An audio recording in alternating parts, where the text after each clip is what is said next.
Welcome to the fourth quarter and full year 2024 Stanley Black & Decker earnings conference call.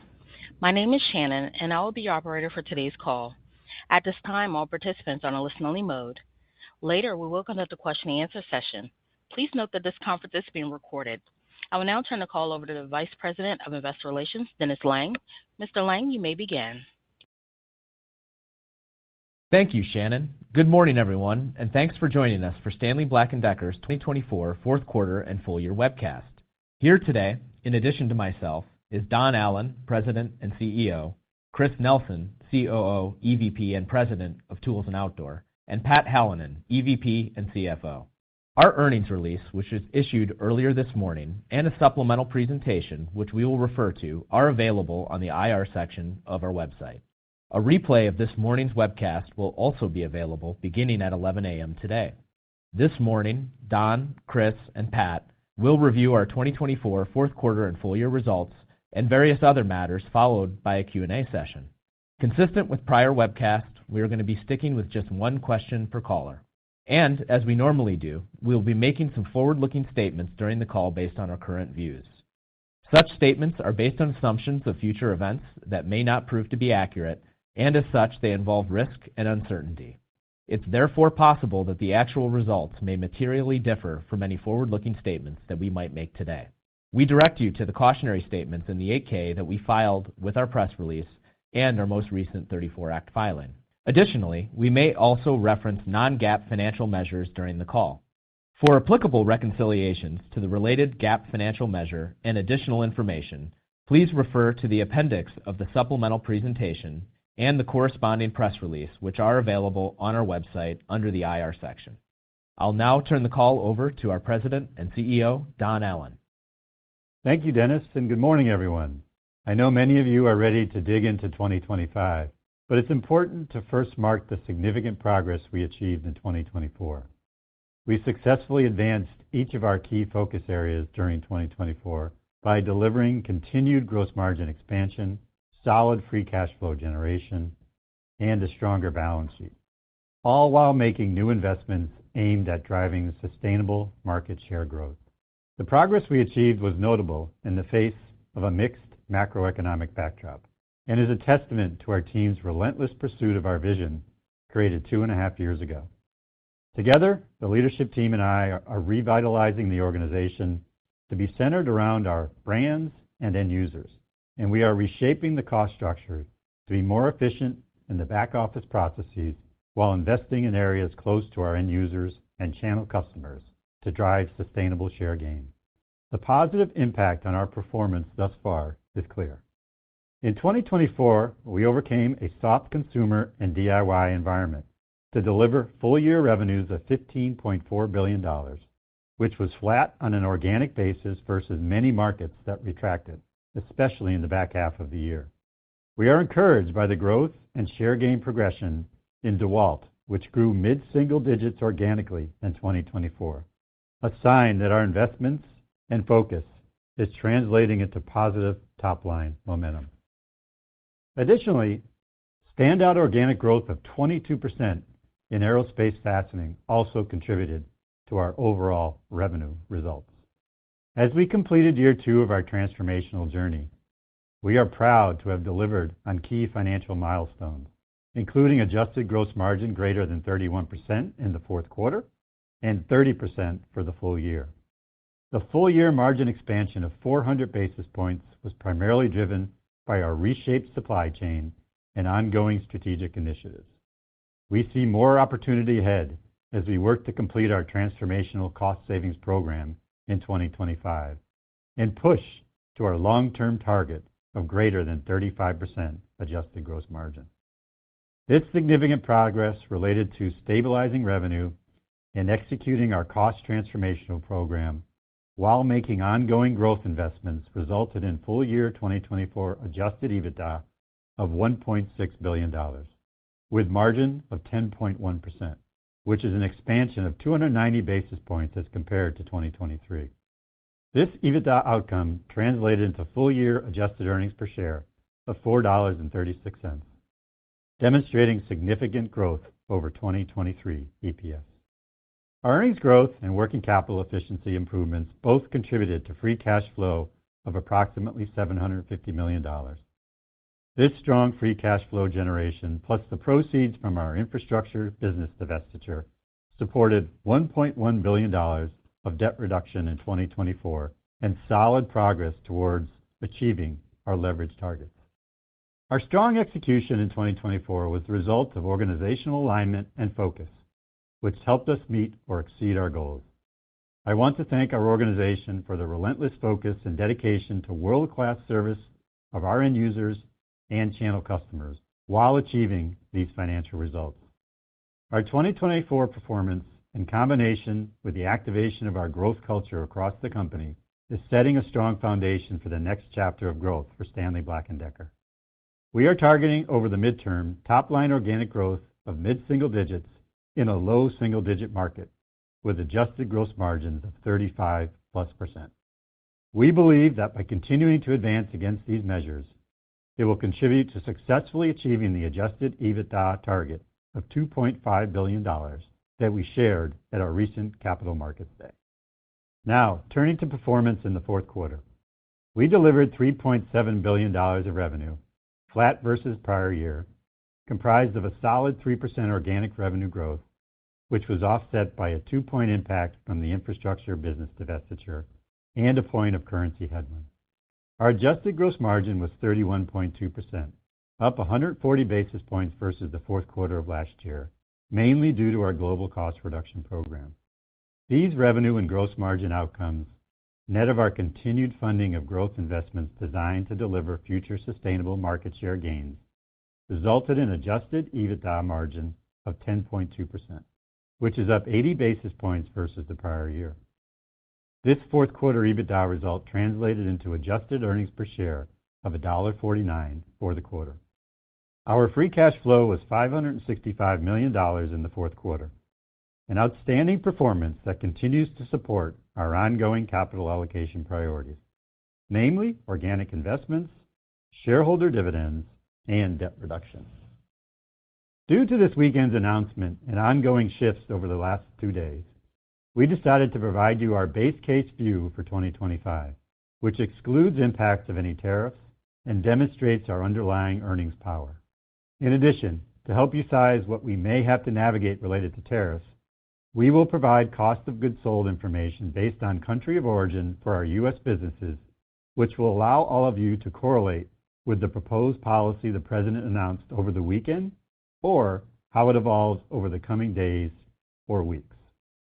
This is a dynamic environment, but as we shared with you last year, we have developed a plan that we are deploying with speed.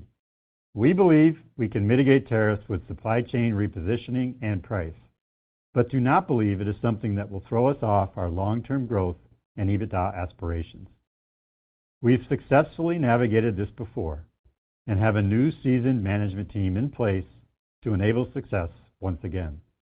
Our goal is to ensure that as the President and his administration works to accelerate growth in the United States and negotiate better trade deals with our country's major trading partners, we are positioned for success as the only significant U.S.-based manufacturer in our industry. We continue to engage with the President and his new administration to support them in achieving their goals in these areas while we navigate the next several months to minimize the impact to Stanley Black & Decker as we exit 2025. The base case pre-tariff planning assumption for 2025 is adjusted EPS of $5.25 plus or minus 50 cents, with $650 to $850 million of free cash flow. During our October earnings call, we were among the first to describe the demand environment as softer for likely longer, with an expectation that the first half of 2025 would likely remain choppy or sluggish. 3 months later, we have seen little evidence to change that view. And given the indicators that we do see, several end markets may not improve until 2026. Interest rate cuts in 2024 have had very little impact as mortgages continue to be well above 6%. Therefore, as we think about our base case operating environment, our current perspective on the market outlook assumes that aggregated market demand is stable and expected to be relatively flat year over year. We believe this is consistent with how we exited 2024, and this underpins the midpoint of our base case earnings per share range. In the back half of 2024, we delivered a 0.5 point of organic growth. Our plan in the first half of 2025 and the full year assumes modestly stronger organic growth. We expect price and our company-specific opportunities, such as our continued investment behind our core brands of DeWalt, Stanley, and Craftsman to serve our end users, combined with targeted market activation initiatives to drive low single-digit organic growth. We believe there is potential for a market-driven positive inflection to occur later in 2025, but this is not reflected in our midpoint base case.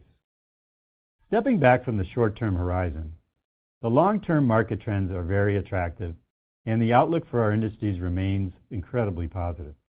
There is a large and growing gap in the North American residential housing inventory, which supports the need for increase in housing starts.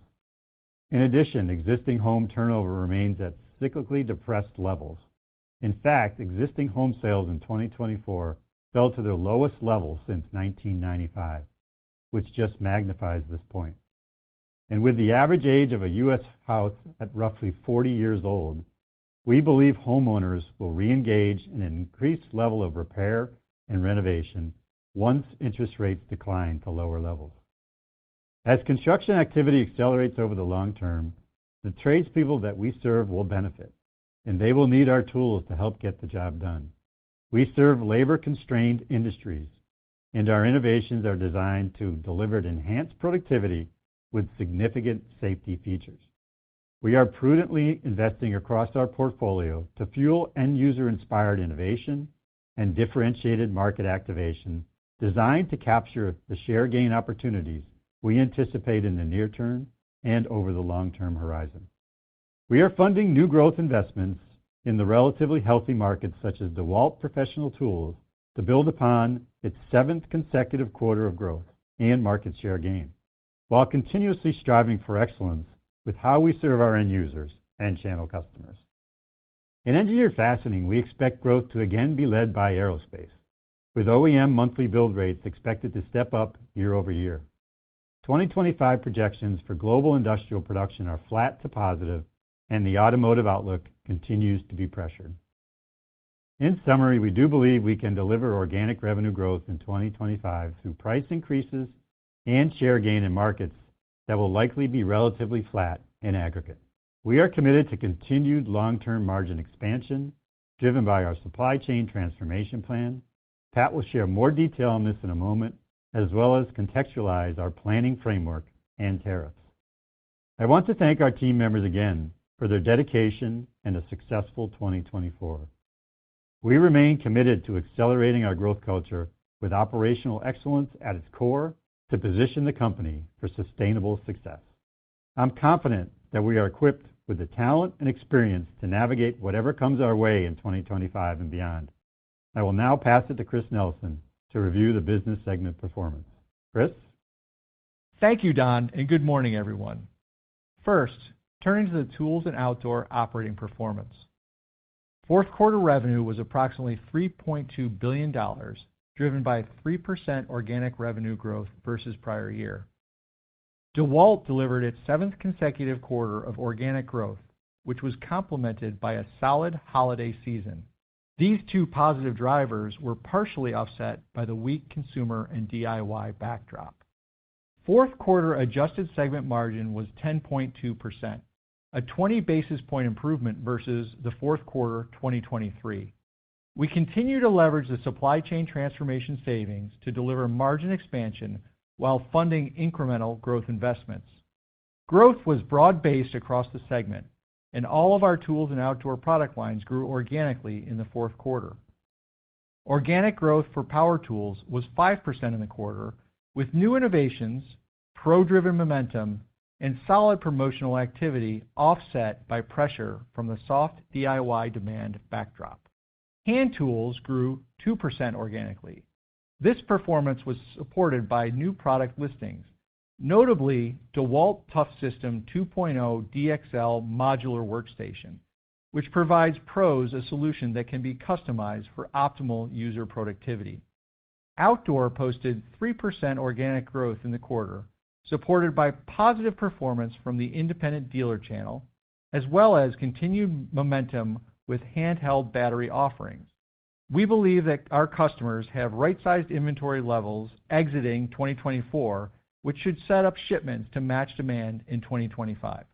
Turning to Tools and Outdoor fourth quarter performance by region, North America was up 2% organically with a solid holiday season. Organic growth in Europe was 4%, with positive contributions from most regions supported by investments in growth initiatives, including the expansion of our professional product offerings and local and focused marketing activation. Rest of World grew 8% organically. This was driven by high single-digit growth in Latin America, led by Brazil, along with mid-single-digit growth in India. Overall, we are pleased with the segment's fourth quarter top-line performance, a strong end to a back half that delivered a 0.5 point of organic growth with markets that continue to show more signs of stability. On a full-year basis, we delivered slightly positive organic growth. DeWalt led the way and posted solid mid-single-digit growth for the year, which we estimate to be ahead of the market, representing share gain. Our success was underpinned by innovation with new product launches such as PowerShift, the Construction Jack, and our new Tough System. Additionally, with our supply chain improvements, we are focused on continuing to improve execution and service levels with our customers. This opens new opportunities for increased listings and placement for our powerful brands in stores.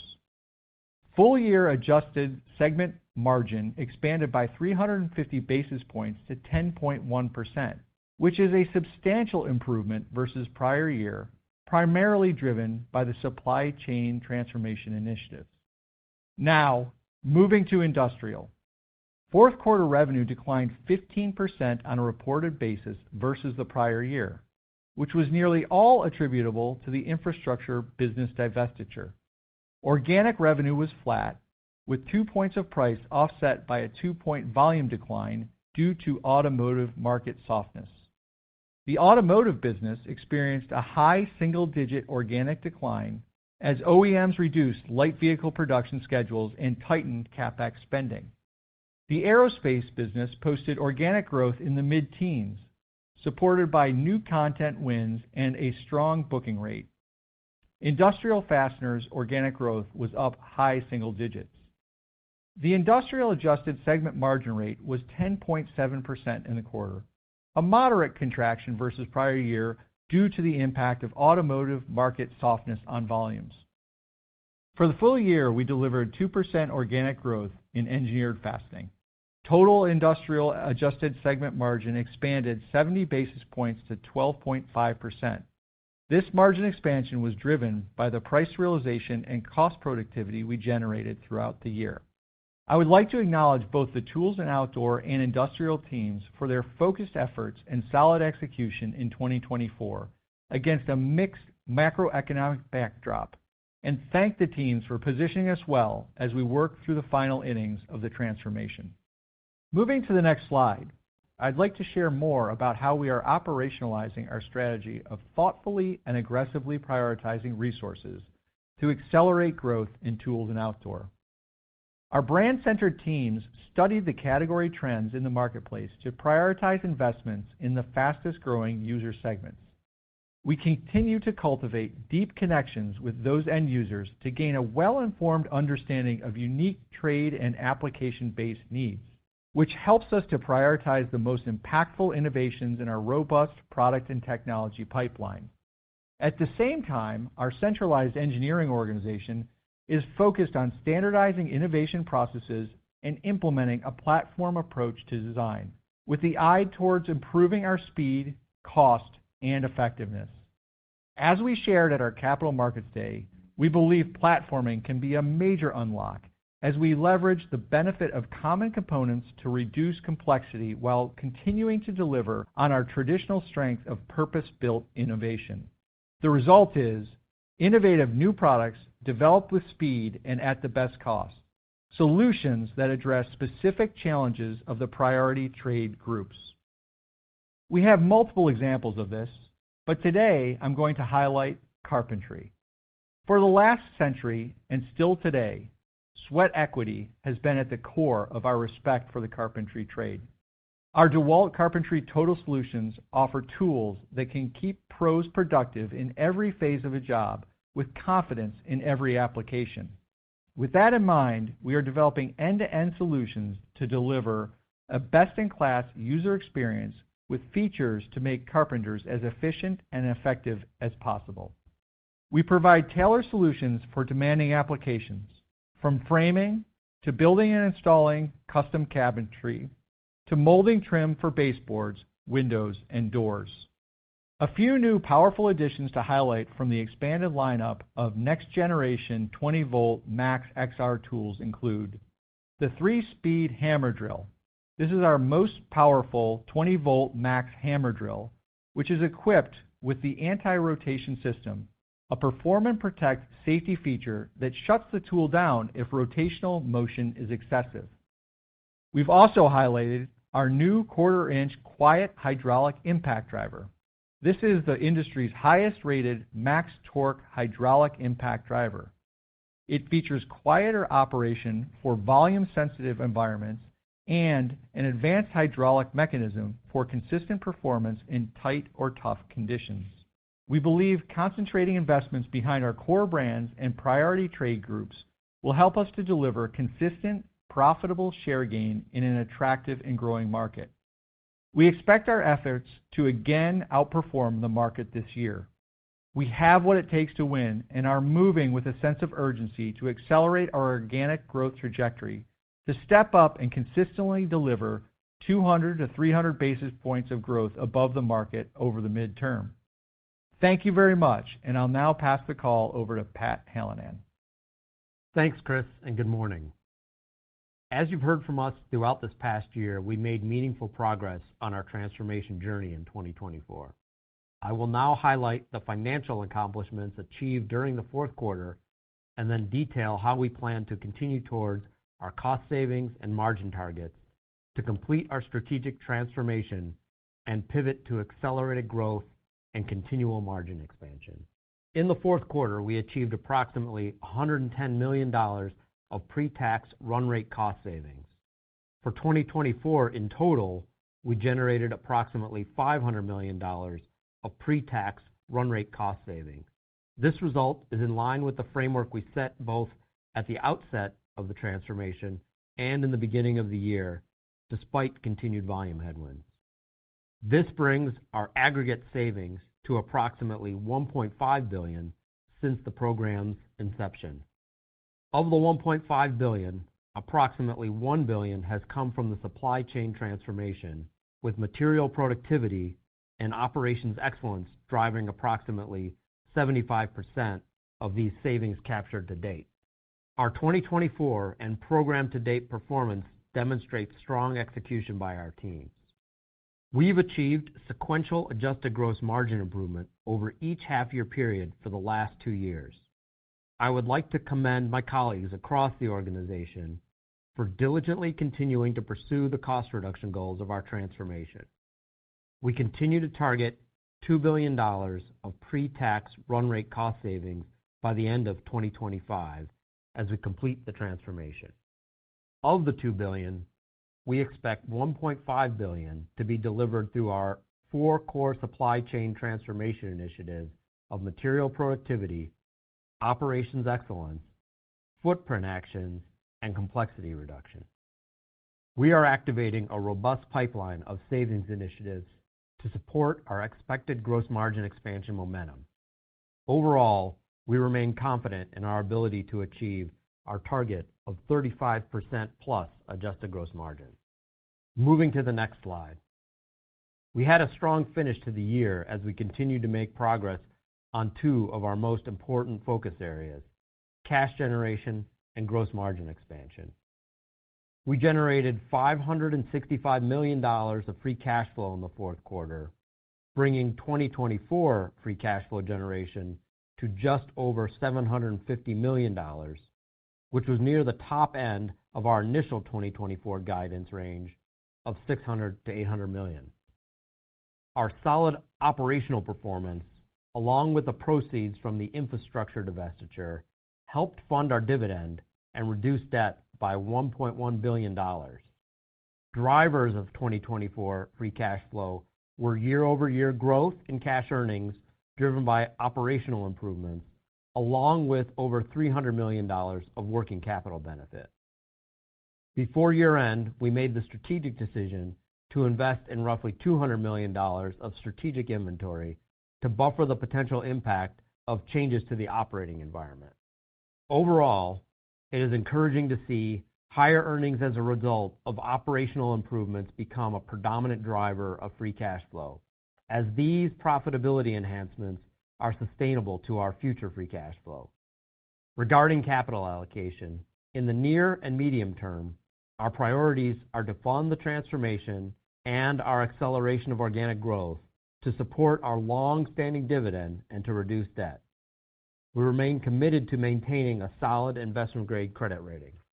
In 2025, we plan to further reduce debt, working towards our target leverage metric of approximately at or below 2.5 times net debt to adjusted EBITDA. We expect to achieve this objective over the next 12 to 18 months, depending on the timing of modest portfolio pruning actions, which we expect to generate greater than $500 million of proceeds. Turning to profitability, adjusted gross margin was 31.2% in the fourth quarter, a 140 basis point improvement versus prior year, primarily driven by savings from the supply chain transformation, net of freight inflation, as well as normal wage and benefit inflation. With our performance this quarter, we achieved our long-held interim transformation goal of 30% adjusted gross margin in 2024. Given the dynamic nature currently surrounding tariff policies, we believe it is prudent to provide our 2025 planning assumptions today, excluding the impact of new tariffs. Additionally, we have provided a view of our enterprise-wide U.S. cost of goods sold by country of origin. Regarding tariffs, ultimately, we expect to mitigate the impact of potential scenarios through a combination of supply chain and price adjustments. I will now walk you through the 2025 planning assumptions for our company, which exclude the impact of potential tariffs.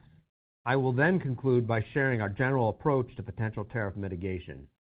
The 2025 pre-tariff base case implies a full-year GAAP earnings per share midpoint of $4.05 plus or minus 65 cents, as well as adjusted earnings per share midpoint of $5.25 plus or minus 50 cents. Our pre-tariff free cash flow base is $750 million plus or minus $100 million, with the midpoint in a similar zone to 2024, led by operational earnings expansion. We will continue to prioritize inventory effectiveness in 2025 with the plan to reduce total working capital by $250 to $350 million. This includes persisting roughly $150 million of targeted inventory investments to facilitate an acceleration of supply chain changes to reduce U.S. exposure to China production.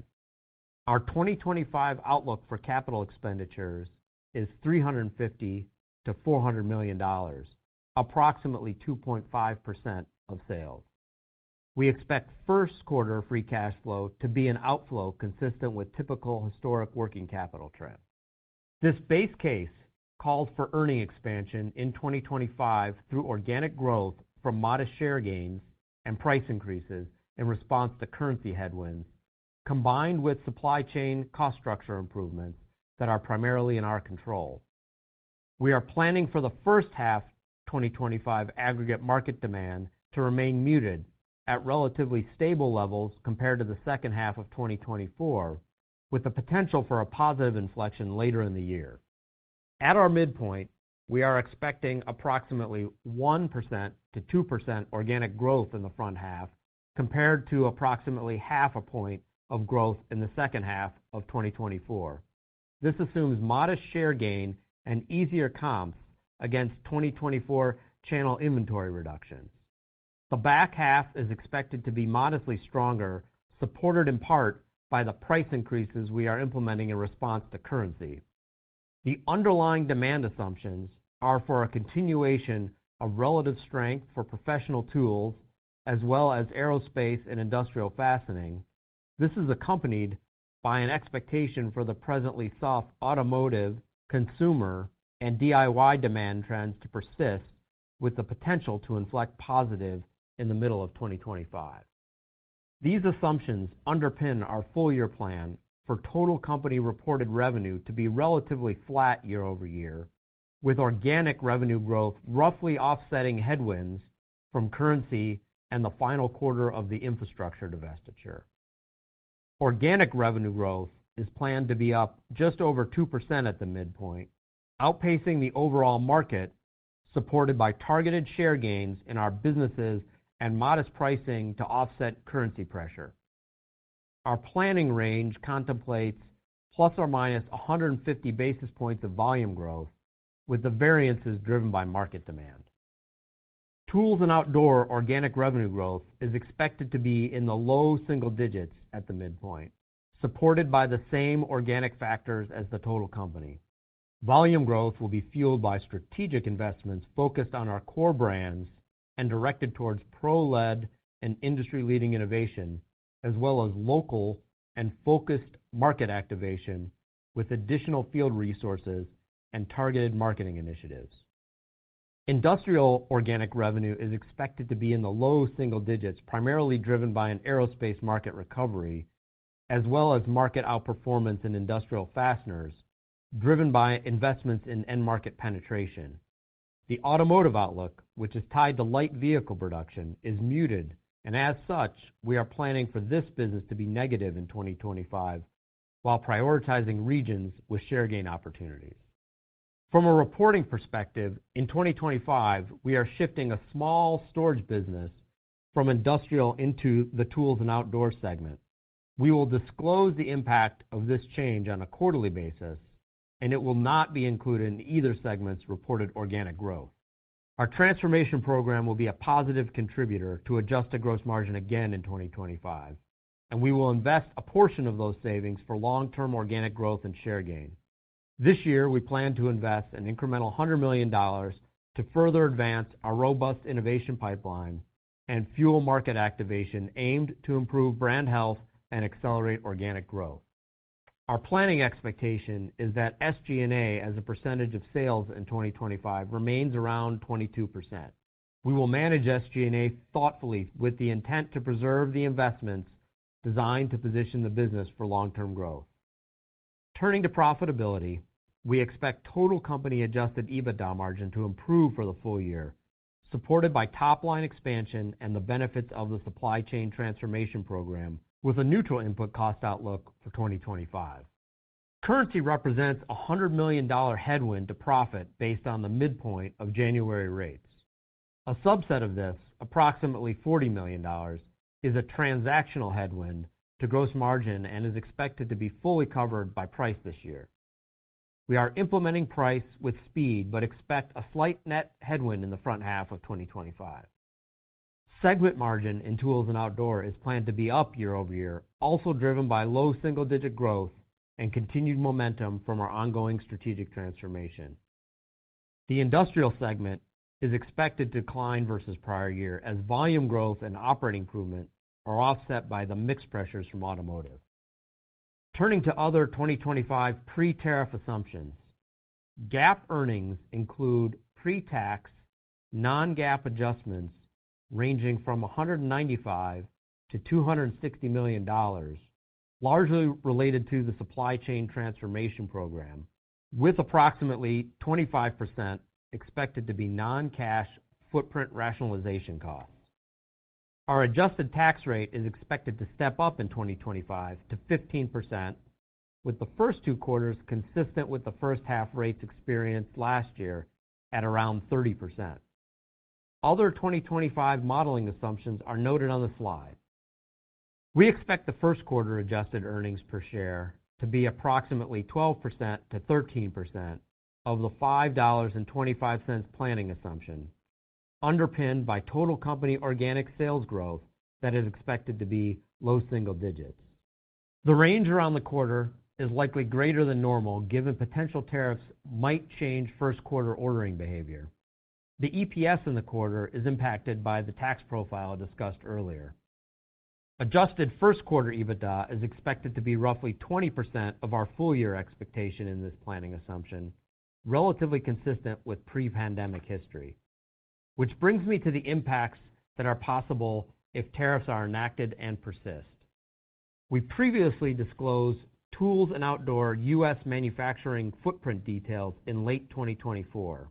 We have updated this disclosure to reference U.S. COGS for the entire company and share the latest information based on U.S. trade-defined country of origin.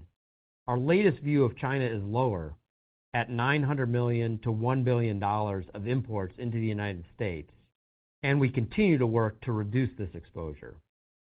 Our approach to any tariff scenario will be to offset the impacts with a mix of supply chain and pricing actions, which might lag the formalization of tariffs by 2 to 3 months, therefore limiting P&L headwinds in the near term and maintaining our long-term margin objectives. If the current addition of 10% tariffs on China remains in place, we would expect an annualized unmitigated impact of approximately $90 to $100 million. Based on how we would react, this would result in a 2025 net impact of $10 to $20 million, accounting for the time needed to deploy countermeasures. We expect the current situation to remain dynamic. We expect to await greater clarity before enacting any new measures beyond the work of accelerating U.S. COGS out of China, which was underway and was accelerated during the second half of 2024. In summary, 2025 represents the final step along our transformation journey, with a continued focus on gross margin and cash, as well as a return to organic growth. Our top priorities remain delivering margin expansion, cash generation, and balance sheet strength to position the company for long-term growth and value creation. With that, I will now pass the call back to Don. Thank you, Pat. As you heard this morning, the company is committed to continuing to make meaningful progress across our key priorities of margin improvement, cash generation, and restoring balance sheet strength, while also investing in future sustainable growth to drive share gains. Even as we draw closer to the end of our strategic transformation, we are keeping the pedal down and moving decisively to drive results. While we don't know the ultimate tariff policy environment at this time, we believe we can successfully manage through them and achieve our long-term financial goals. By accelerating our growth culture with operational excellence at its core, we are positioning the company to deliver improved sustainable organic growth, margins, and cash flow to support strong long-term shareholder returns via significant EBITDA expansion. We are now ready for Q&A, Dennis. Thanks, Don. Shannon, we can now start Q&A, please. Thank you. Thank you. To ask a question, you will need to press star 11 on your telephone. You will then hear an automated message advising your hand is raised. To withdraw your question, please press star 11 again. We ask that you please limit yourself to one question. Please stand by while we compile the Q&A roster. Our first question comes from the line of Julian Mitchell with Barclays. Your line is now open. Hi, good morning. Good morning. Maybe just a first question, please, around the margin outlook. So maybe just remind us sort of what exit gross margin rate we should assume from this year. And on the operating margin line, I think the guide implies maybe 150 basis points or so of increase this year versus 2024. Just wanted to check if that's the right ballpark and any kind of cadence of that expansion through the year. Thank you. Hey, Julian. Yeah, gross margin obviously remains a priority for us, and our full year objectives in 25 versus 24 are approaching 250-ish basis points of full year margin expansion. Some headwinds will temper the first half. Will be 100+ basis points up year over year in the first half, gross margin-wise. Some of those headwinds are some of the carrying costs like logistics and absorption costs from the back half of last year, the lower automotive mix, and some FX. And then in the back half, we'll get the pricing we're going to put in place due to FX. So, you'll have 100+ basis points of expansion year over year in the first half and like 300+ in the back half to drive that full year. I'd say for the fourth quarter, we're expecting to exit somewhere right in that midpoint between 34% and 35% on the quarter. And certainly, I think your second question was around operating margin, which both operating and EBITDA margin, you're in the zip code of being kind of 150+ basis points. And obviously, some of the same gross margin dynamics will color the op and EBITDA margin throughout the year. Thank you. Our next question comes from the line of Nigel Coe with Wolfe Research. Your line is now open. Oh, thanks. Good morning. Thanks for the comments on the gross margin. I'm just wondering what sort of SG&A investments are you planning for the year? And I'm just wondering, the step up we saw this quarter, is that in the run rate into 2025? Because it does feel like you're really sort of raising the ante on growth here. So I'm just wondering what sort of investments you're making to support that growth. Hi, Nigel. It's Chris. Hope you're doing well.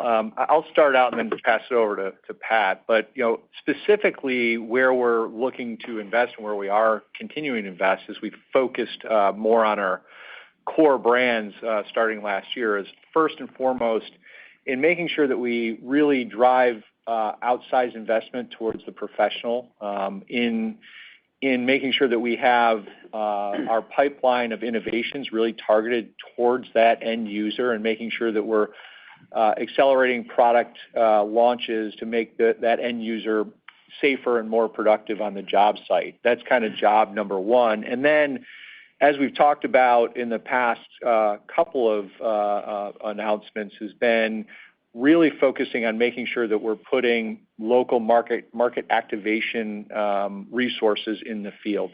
I think we've been roughly 400 incremental folks in the field over the past 12 months or so.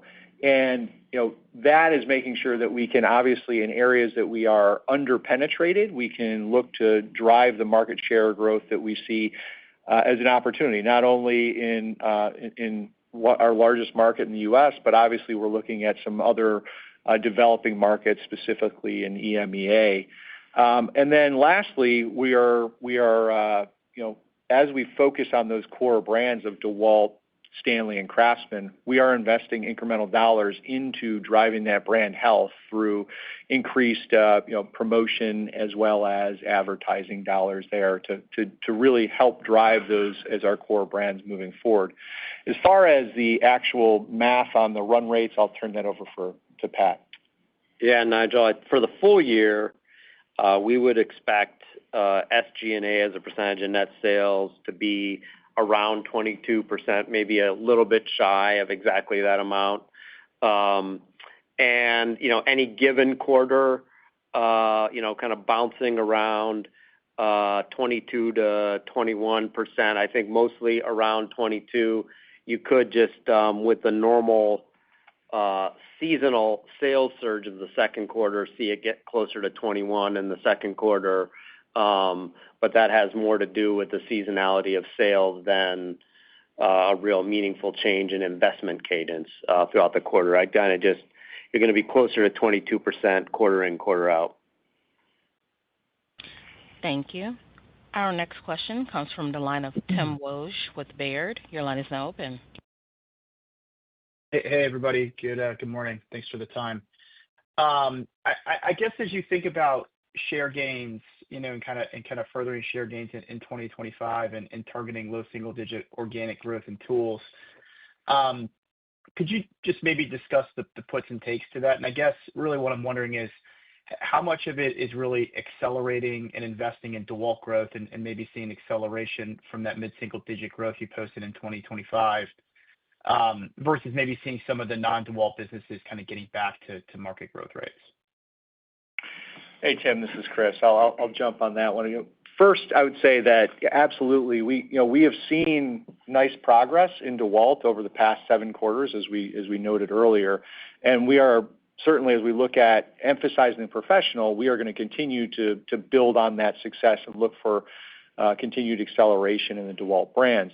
But the other 2 brands that we're making sure that we invest in as our core brand, being Stanley and Craftsman, we do expect to see stabilization and starting to see some modest share gains as we move into this year as well. And we've been taking steps and we're starting to see the progress there. So certainly we're going to continue to build on the momentum that we've established in DEWALT, and we want to see and establish another couple areas of momentum with both Craftsman and Stanley. I'd say one other thing, Tim, to keep in mind is, we're really excited about the growth we're seeing and the 7 quarters of DEWALT growth. I would just kind of remind you and others, in the back half, we have about a percentage point of FX-related price in there, just so you're if you're trying to build a walk year over year, second half to second half, you get about a percentage point of FX price that's also in the mix of that sales growth. Thank you. Our next question comes from the line of Brett Lindsey with Mizuho. Your line is now open.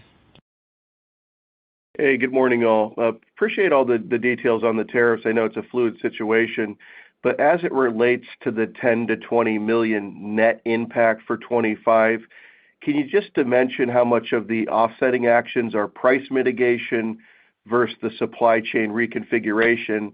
And then maybe any color on the pricing assumption embedded on a full year basis. Yeah, we obviously shared that full year impact unmitigated is in that $90 to $100 million range, and our ultimate job is to keep our brands competitive and to work with our channel partners to keep them competitive, and so we're going to be working to accelerate, as we already were, U.S. COG base out of China. And in the interim, we will have to use some price on that, and we'll be working that in as appropriate in the coming weeks or months. The real net impact is just the lag of getting measures in place, and in particular, some of the LIFO effects of when that forces some expense into our income statement in this first half of the year ahead of some of those actions actually hitting the P&L in the front half of this part of the year. Now, we're going to try to work it to zero. We're just trying to give people a range to think about, which, I'd say $10 to $20 million is certainly a workable range. And again, we'll try to work it to zero if we can throughout the year. And thank you, Pat. That's a good answer to the question. But since you brought up tariffs, it's an opportunity actually to talk a little bit about why we feel like we've built a really solid plan to help us navigate through this period of time. And as we talked through probably for the last 3 or 4 earnings calls, we've been working through a planning process and then subsequent to that, an execution process. And for many of you who have followed us for a long time, we went through tariffs in the first President Trump administration. We figured out how to navigate it back then, and we built some muscle. We also have a really strong team that we've built here over the last couple of years. And as I mentioned in my opening comments, feel like we are well prepared to mitigate this again. It will create a modest disruption for periods of time in the short term. But a reminder to everybody is that we, back in 7, 8 years ago, about 40% of what we sold in the U.S. came from China. And now we're down to a number that's closer to the mid-teens and around 15%. And so substantial progress has been made, not only in the last 6 months, but in the last 6 to 7 years. And as Pat said in his comments, and just mentioned again, we're going to continue to migrate away from China as a source for the U.S. market. China will continue to be a source for other markets for us because it is a very strong operation from a manufacturing point of view. But I'll let Chris talk a little bit about what the execution plans are as much as we can because this is very fluid. Okay. Yeah, and Don, thanks. You mentioned that we've really been working on not only the plan but the execution since earlier last year, and it's really a three-pronged plan. Where with the first one has been working for direct engagement with the policymakers, and we certainly look forward to continuing to work with the new administration. And we have been meeting with many of the key constituents in or around the new Trump administration since late last August, and making sure that as the administration navigates how and how they would or could implement new tariffs, we are there and a voice to be heard as that happens. And I think that has been, we found that to be a very positive relationship and a positive interaction thus far, and we plan to continue. Secondly, and this is kind of a continuation, but certainly we've accelerated over the past 6 to 9 months, is continuing to mitigate with a specific eye to de-risking China, our supply chain. As Don mentioned, we've made significant progress since the last tariff policy was put in place, and we've been accelerating the back half, and you can see the results of where we are now. Now, we are going to continue to drive those actions, and we're going to continue to accelerate those supply chain moves, and we know how to do it. We're in the process of doing it, and candidly, we really have never stopped doing it. And it's right on strategy for us as an organization, because we do have a very large U.S. manufacturing footprint, which is unique from our competition, that we will continue to leverage as we go forward. And then lastly, and kind of the more shorter term aspect is saying, how do we need to make sure that we, while we are working those other angles and those other parts of the plan, are able to offset the immediate impact, working with our channel partners and our end users on pricing actions. Now, as we look to continue to mitigate, that'll be a part of the mix, and it'll certainly be the nearest term impact on that which is remaining that we have yet to mitigate. So we feel really good about the plan we have in place, and more importantly, the team we have executing. And I think that I would just underscore the comments that were made earlier, that we have full confidence in our long-term financial targets and margin aspirations that we talked about during the Investor Day. And as tariffs come into place, it may be a temporary headwind as we navigate the implementation plan we talked about, but it's not going to have any long-term impact on our ability to reach those targets that we've laid out. Thank you. Our next question comes from the line of Michael Rehaut with J.P. Morgan. Your line is now open. Thanks. Good morning, everyone. Thanks for taking my questions. I wanted to maybe just circle back a little bit, appreciating the detailed answer you just gave before on tariffs, but maybe just to kind of, if I missed a couple of elements of it and just wanted to zero in on a couple of areas of clarification. First off, I believe at the Investor Day and previously you talked about a potential $200 million headwind from China if tariffs went from 25% to 60%. How does that reconcile with the 10% incremental on China tariffs being 90 to 100? So, it feels like I'm missing something there on the prior math or the current math.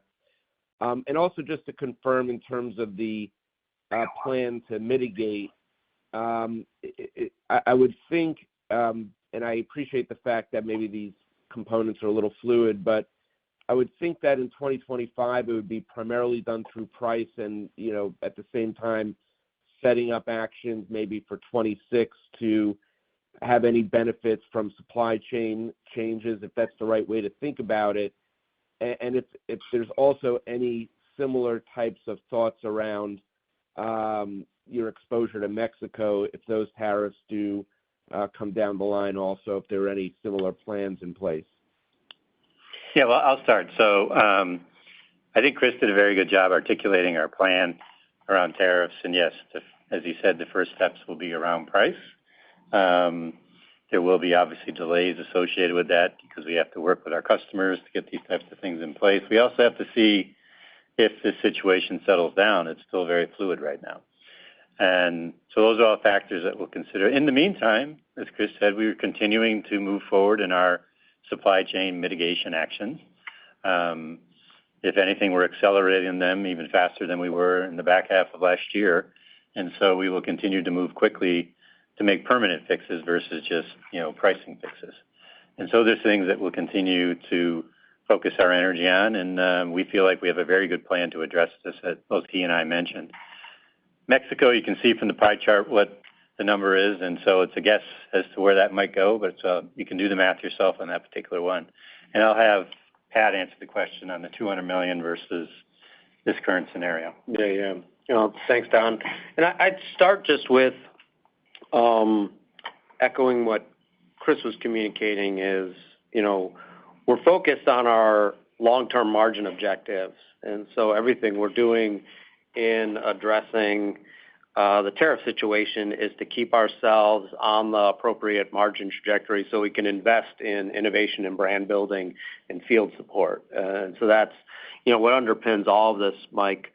The first question you had around the difference between the China scenario we communicated in the fall versus the present is really the fall scenario was confined to List 301 up through Part 4A. And so it was a narrower set of SKUs, but a higher obvious increase. And this is a lower increase, but basically, as we understand the current executive order, it's not confined to any set of SKUs. So that's the difference between the two scenarios of $90 to $100 million today is an incremental 10% on everything versus in the past it was going from 25 to 60 on a narrower set of things. And that's really the difference. And then as Don mentioned, about 20-ish% of our global COGS base predominantly in the tools and outdoor business comes from Mexico. But just as we're doing right now with China, should anything materialize with Mexico, we will wait some days or weeks to make sure the dust is settled and or at least settled sufficiently so that any move we're making kind of reflects potential knock-on effects. And we're kind of making one set of moves with our channel partners instead of whipsawing day to day or week to week. Thank you. Our next question comes from the line of Rob Wertheimer with Melius Research. Your line is now open.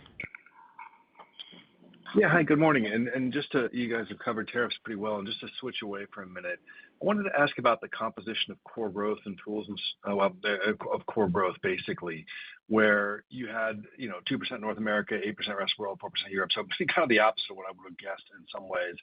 Anything structural going on there with share gain, with presence? Maybe you could just comment on that. Thank you. So I think that I'll cover North America first and just say that the strategy and the focus that we laid out over a year ago is bearing fruit with the professional as we see a stronger professional market and a stronger professional end user. And specifically, you can see that progress with DeWalt. And that coupled with the fact that we have continued to make progress specifically in North America on our ability to service our customers and improving our fill rates that will allow us to continue to be able to entertain new opportunities for increased presence in their assortment is made a nice difference that we see in North America. As far as if I go over to EMEA, I would say that a part of what we laid out as well is that we were going to look at making incremental investments in key markets that we saw not only a share gain opportunity, but we also saw evolving in a better growth trajectory than some of the other more traditional markets. We've made those investments, and we're seeing tremendous payback on those, and we're seeing a lot of a lot of progress, and once again, specifically with some of our DeWalt offerings. So those are kind of like the key underpinnings that we see in the share growth that we would, as we pointed out, in a market that we're thinking about for 2025 as being relatively flat. And then, we are reflecting the progress that we're seeing in those areas into our guide. Thank you. Our next question comes from the line of Adam Baumgarten with Zelman & Associates. Your line is now open. Hey, good morning. Just on the promotional environment, you did mention a solid promotional season. Did that have any negative impact on gross margin in the quarter? And then maybe how you're thinking about 25 from a promotional perspective. Yeah, Adam. I wouldn't call it negative because, we're quite satisfied with the promotional placement that we had in the fourth quarter and the way we executed with our channel partners and what it delivered in the terms of growth. It was a slight marginal headwind to the quarter, obviously because of what a promotion is.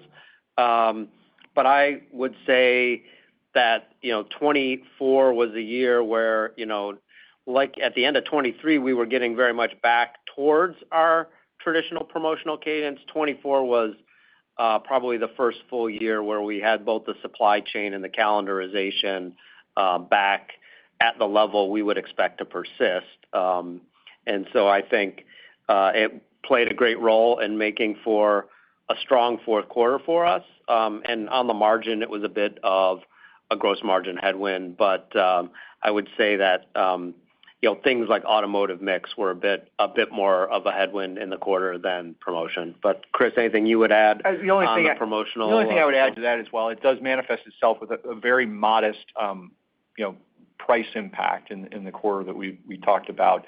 The placement that we received and getting back to the kind of where we see the healthy level of placement from a promotion and the space that we captured was to promote products that are accretive. So we feel good about our promotional positioning and feel good about coming back and capturing some of that share of that promotional space. Thank you. This concludes the question and answer session. I would now like to turn the call back over to Dennis Lange for closing remarks. Thanks, Shannon. We'd like to thank everyone again for their time and participation on the call. Obviously, please contact me if you have any further questions. Thank you. This concludes today's conference call. Thank you for your participation. You may now disconnect.